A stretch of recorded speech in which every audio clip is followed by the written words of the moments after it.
সবাই যাতে একটু আনন্দটা পায় তাই লেগেই আমি নাচ গানাটা করছিলাম। আমি একটুও মদ খাইনি।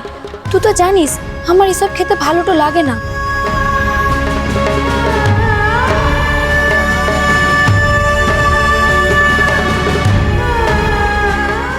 আমি জানি তো।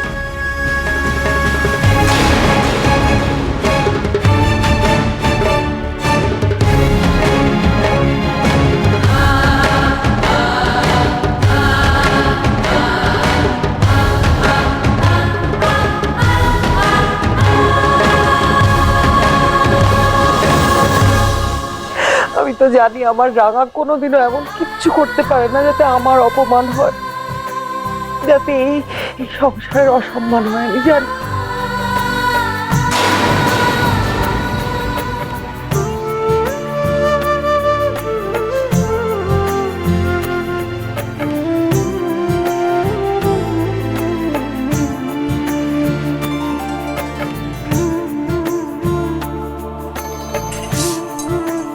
বৃন্দা, আশা করি তুমি এখন তোমার ভুলটা বুঝতে পেরেছো।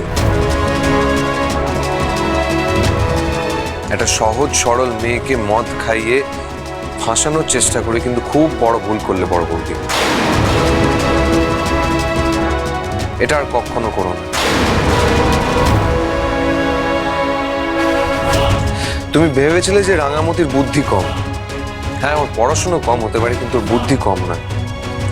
তুমি যেমন চালাকি করে ওকে ড্রিঙ্ক করিয়ে ফাঁসানোর চেষ্টা করেছিলে, তেমনি রাঙামতি মদ না খেয়ে মাতলামি করে তোমাদেরকে বোকা বানিয়েছে।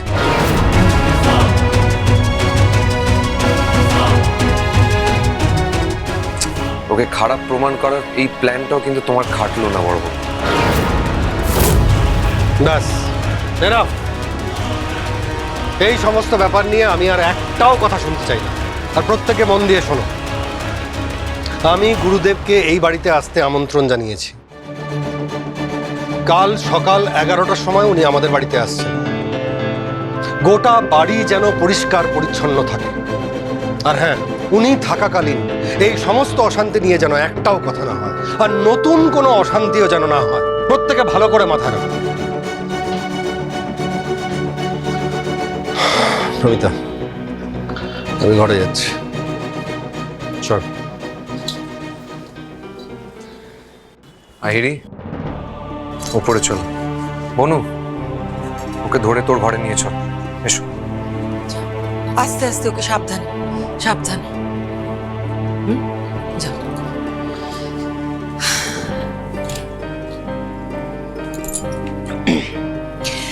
কৃষ্ণা, অনেকটা দেরি হয়ে গেল বুঝলে। তুমি একটু খাওয়া দাওয়ার ব্যবস্থাটা করে দাও, আমি একটু ফ্রেশ হয়ে চলে আসছি, এক্ষুনি আসছি।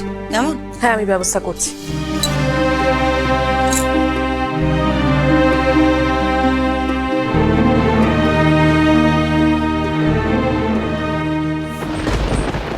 বড় বৌ দিদি, তুই কিছু মনে করিস না রে। আসলে তোর মতন করে তো নাচ গানাটা করতে পারলাম না। কি বলতো, আমার এসব খেতে একদম ভালো লাগে না। আসি রে।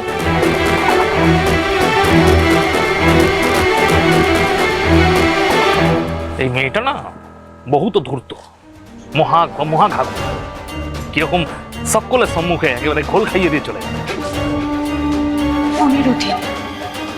15 দিনের মধ্যে যদি আমি এই মেয়ের বিয়ে দিয়ে এই বাড়ি থেকে না তাড়াতে পারি, আমার নামও বৃদ্ধা নয়। পাত্র রেডি আছে তো? একদম সম্পূর্ণ রেডি, অলরেডি 24 আওয়ার্স।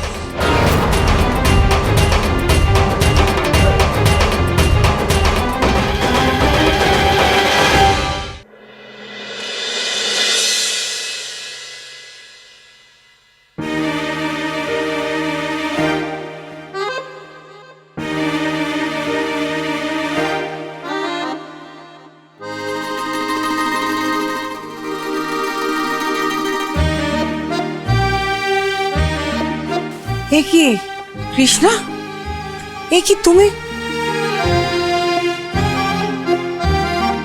কি করেছো তুমি কৃষ্ণা এসব? হ্যাঁ, কোনো মানে হয়? না, তুমি এটা খুব ভুল করেছো। আমাকে তুমি একবার কেন ডাকলে না?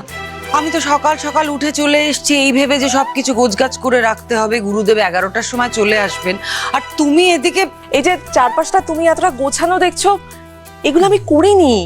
কি? তাহলে এত সব কাজ কে করলো? দেখো না, কাজের মেয়েটাও তো ফোন করে বললো যে ও নাকি আর কাজ করতে পারবে না।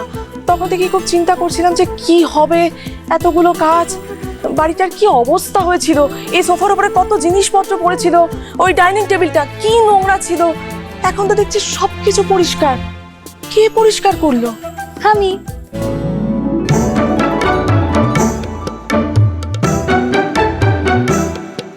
আরে আমি থাকতে তোদের এসব কাজ করতে হবে নাকি? আমি তো সেই 7 সকালটাই উঠে পড়ি। আর আমি তো কালই শুনছি গুরুদেব আজ আসবেন। বড়বাবু গুরুদেবটোর কত সম্মানটো ভক্তিটো করেন বলতো। তাই আমি 7 সকালটাই উঠে সব কাজ করে ফেলেছি, টক করে গোটা বাড়িটা পরিষ্কার করে ফেলেছি।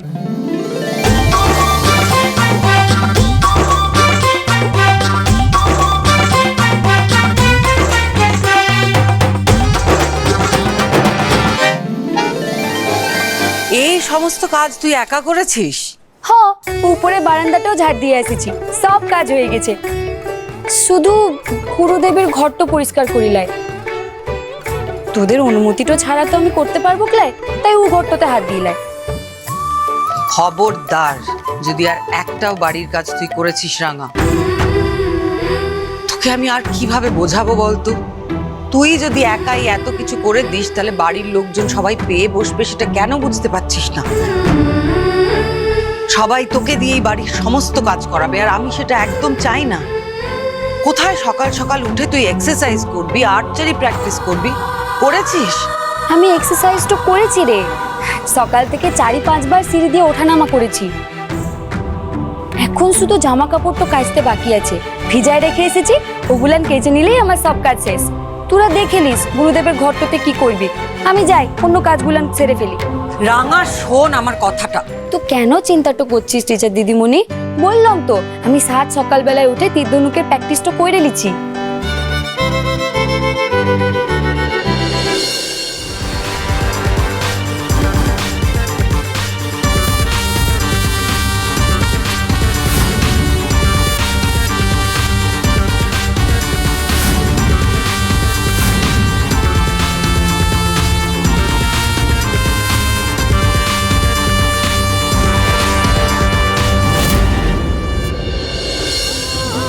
তোরা কিচ্ছু চিন্তাটা করিস না, বড়বাবু তো বলছিল গুরুদেবের জন্য পেঁয়াজ রসুন ছাড়া রান্নাটা করতে হবে।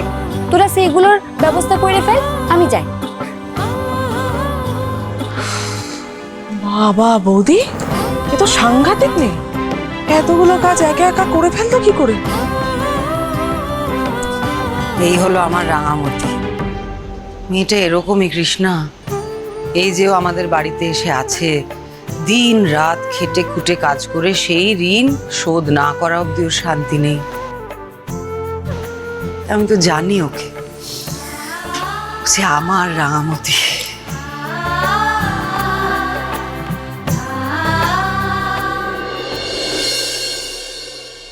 রাঙামতি গুরুদেবের জন্য রান্না করবে? হ্যাঁ, রান্না করতে হবে বাইরে উনুন জ্বালিয়ে কাঠের আগুন। আমি তো কাঠের উনুনটাতে রাখতে পারি। এ আপনি কি বলছেন? আমি আর ময়না মিলে তো প্ল্যানও করে নিয়েছিলাম যে গুরুদেবের রান্না আমরাই করব। কারোর কিচ্ছু করার দরকার নেই। ওর রান্না কিভাবে বানচাল করতে হয় আর গুরুদেবের কাছে ওকে কিভাবে নাস্তানাবুদ করতে হয় সেটাও আমার খুব ভালো করে জানা আছে।